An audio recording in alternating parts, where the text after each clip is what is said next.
Welcome back to the channel. Today we're going to do our in-depth review of the ARGO Mole, a versatile, medium-scale mining ship in the ever-expanding universe of Star Citizen. If you're a fan of interstellar exploration and resource gathering, you're in for a treat. Today, we delve into the standard features that make the ARGO Mole a favorite amongst miners and starfarers alike, from its impressive mining capabilities to its robust design. We'll cover everything that you need to know about this formidable vessel. As we move through this video, we're going to be tearing the ship down into pieces and looking at it from a variety of aspects, right from the design and the functionality of the ship, through to the customizations and what options you really have to make it yours, all the way down to the community and my personal feedback. Whether you're a seasoned pilot or new to the Star Citizen game, our review will give you valuable insights to help you make the most of your mining expeditions. Buckle up and join us as we explore the depths of space with the ARGO Mole. The ARGO Mole is a multi-crew ship that's designed for medium-scale mining. Now, it has almost a cult following, I find, in Star Citizen, and it's really designed for that 1 to 4 player range, with I think 3 being probably the ideal number of crew on the ship. The ship itself cost 8.9 million credits if you were to buy it in-game. Price on the pledge store is $315 USD. And to rent it, you can rent it for 223,000 credits per day. It puts it on the rather pricey side, honestly, for what you get. It's technically a medium-sized ship, classified with a minimum crew size of 1 and a maximum crew size of 4. Now, I do find that the health points on this are slightly higher than the Prospector, but not as high as I would expect for it being a medium-sized ship and the Prospector being a small. Like most industrial ships, the weapons are kind of lacking considering the ship size, and the shields on the ship do seem to be a little bit small, especially compared to the other industrial ships and the medium-sized ships. I'll get more into that in a second. Our tour starts as we join the only entrance into this ship. That is this little tiny elevator we have. Now, considering it's supposed to be a crew of 4, and there are some fairly large components on board, I find this elevator to actually be pretty small. So to the rear of the ship, immediately off the elevator, you have some component access, like for your jump drive, etc. Some engineering screens, nothing really that actually worked. Over to the right-hand side of the elevator, left, depending on which way you're focusing, you have the first mining head, which is on the left-hand side of the ship. So in this area, you actually have a suit locker area, followed by the mining head chair itself. Now, as you actually sit in that seat, the entire seat and mining head kind of drop down out of the ship, as you see here. Now, this is kind of nice because you have some extra maneuverability. At the same time, it actually means that you're exposed to the elements, so you really have to watch the suit that you're wearing. We head back across the elevator. Over on the opposite side, you have another one of those mining chairs that, again, goes out on the opposite side of the ship, as well as another suit locker, as you saw there. Right beside the actual elevator, there is actually a ladder. Now, throughout the entire tour of the Mole here, I was actually really struggling with all of the ladders in the Mole, and I think that it may be bugged at the current second.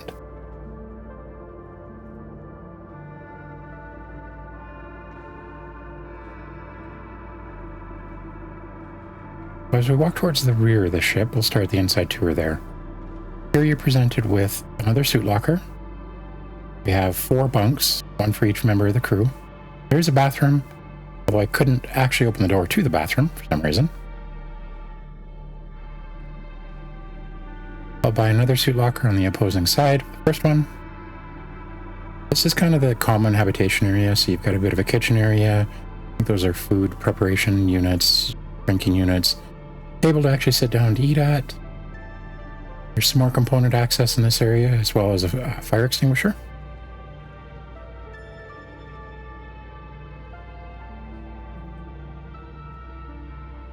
That's towards kind of another engineering type area. Now, none of these consoles actually do anything, so I don't really know what this is for.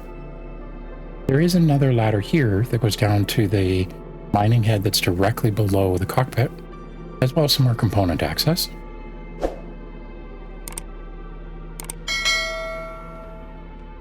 And finally, your flight deck or your cockpit. So, kind of typical, you've got your pilot seat on the left-hand side, you got your co-pilot on the right-hand side. From inside the cockpit, you actually have a pretty good view which is very common for most Argo ships, as they're typically industrial ships, and the view is kind of important.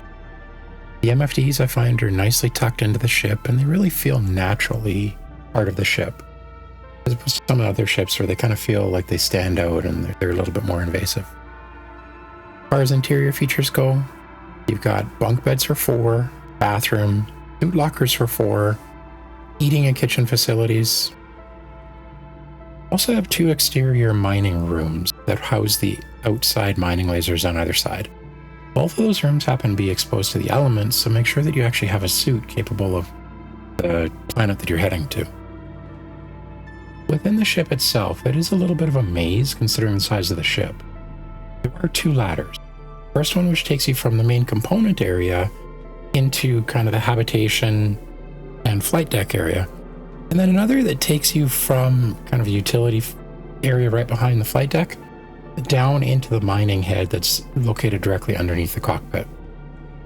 Now, this makes navigating inside of the ship a little bit difficult, as ladders are a little buggy in Star Citizen right now, and especially in the Mole itself, I find.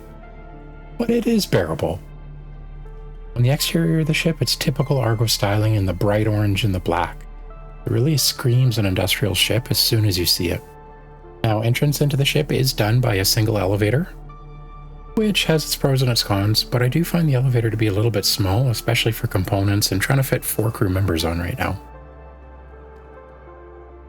Moving over to the performance category, it has an SCM speed of 140 meters per second. The maneuverability I would rate is typical for a ship this size. It's not super maneuverable. It's not too bad though. Compared to the Prospector, which is kind of its leading contender, I do find it a lot less maneuverable, however. As far as cargo space goes, it does have 96 SCU, but remember that those are all in ore bags on the exterior of the ship.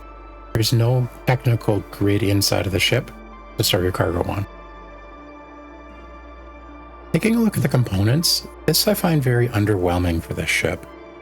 As far as the power plant goes, there's a single large power plant, single large cooler, a single large shield generator, which I would expect there to be more of, maybe slightly smaller in several of them, a single medium quantum fuel tank, 2 size 2 weapons, which again are a little bit light for a ship this size, however it is about reasonable for an industrial ship. And then there are 3 size 2 lasers, or laser heads that can actually be mounted on the exterior side of the ship. Now, as far as customization options, there are 3 different liveries, so you do have a couple options as far as paint goes, although most of them are not available, especially all the time or to non-subscribers. There's no in-store customization. There are 3 variants of this ship, but there's only one that's ever commonly sold, and I think the other ones were special editions sold at a certain period of time in the past.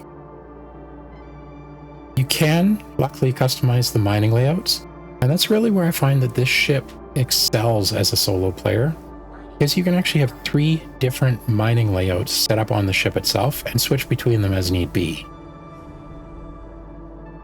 Now, as far as the economy on the ship goes, everyone knows that mining is a decent way to make money in Star Citizen, with it being probably the second most profitable non-combat based career that you can take on.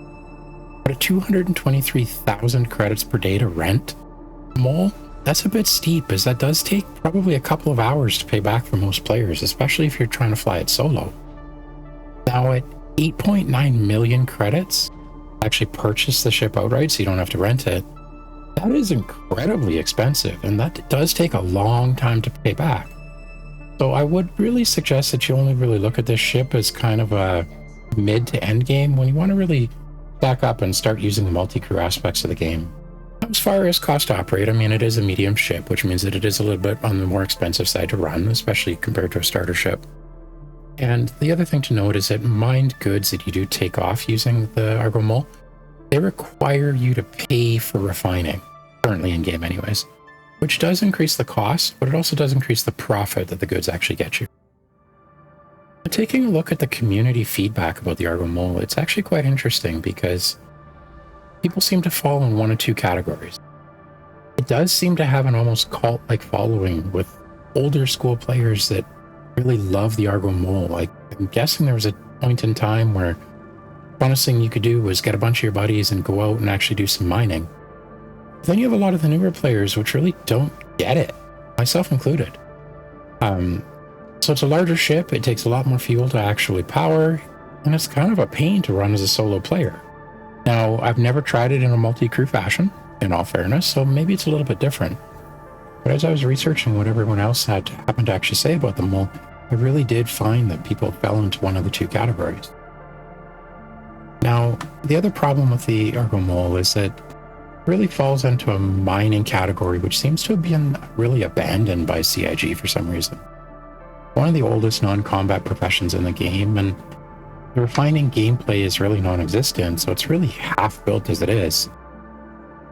And mining with the Mole works, especially as a solo player, but it is very annoying. Now, this is coming directly from the Reddit posts and the posts of people that use this ship on a daily basis and have really tried it out a lot more than myself. Some of the positive things that people do happen to say is the increased cargo capacity is actually really nice when you're mining, and I would happen to agree with that.